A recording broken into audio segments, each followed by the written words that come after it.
সাবিত্রী রান্নাঘরে আপনাদের সবাইকে স্বাগত। আমার আজকের রেসিপি ডিম কষা।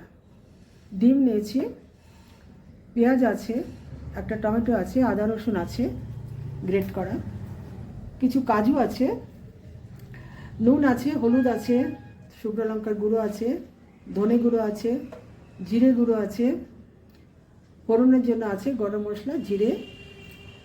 এটা সর্ষের তেলে করব, আর লাস্টে ঘি গরম মশলা লাগবে। প্রথমেই আমি ডিমগুলো ভেজে নিচ্ছি।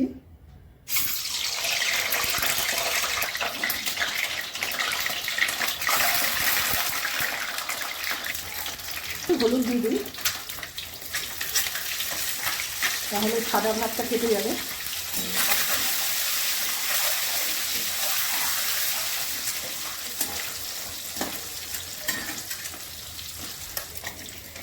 ডিমগুলো তুলে নিচ্ছি।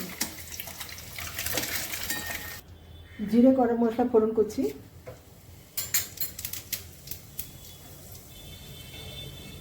গ্রেট করা আদা রসুন দিচ্ছি,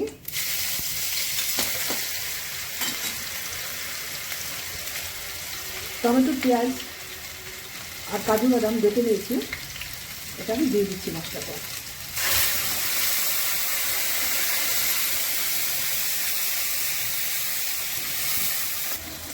হলুদ দিয়ে দিলাম, নুন দিলাম, লঙ্কার গুঁড়ো,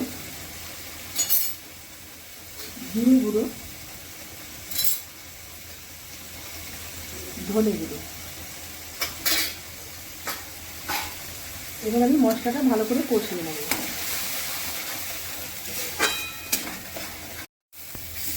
মশলাটা কষানো হয়ে গেছে, জল দিয়ে দিচ্ছি।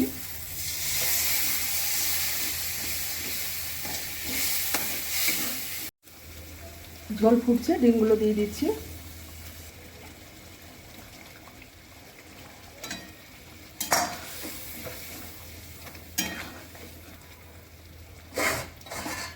একটু ঢাকা দিচ্ছি, সামান্য চিনি দিচ্ছি টেস্টের জন্য।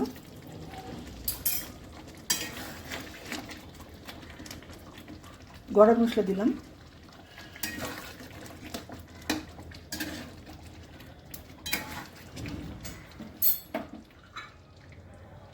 ঘি দিলাম,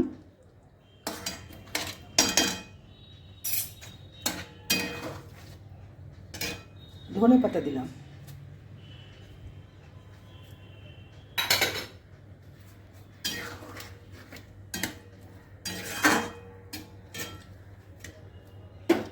রেসিপিটা আমার হয়ে গেছে। যদি ভালো লেগে থাকে অবশ্যই সাবস্ক্রাইব করবেন, লাইক, শেয়ার, কমেন্ট করবেন, আর আমার ফেসবুক পেজটাকে ফলো করবেন। আপনারা সুস্থ থাকুন, ভালো থাকুন। ভিডিওটা এখানেই শেষ করছি।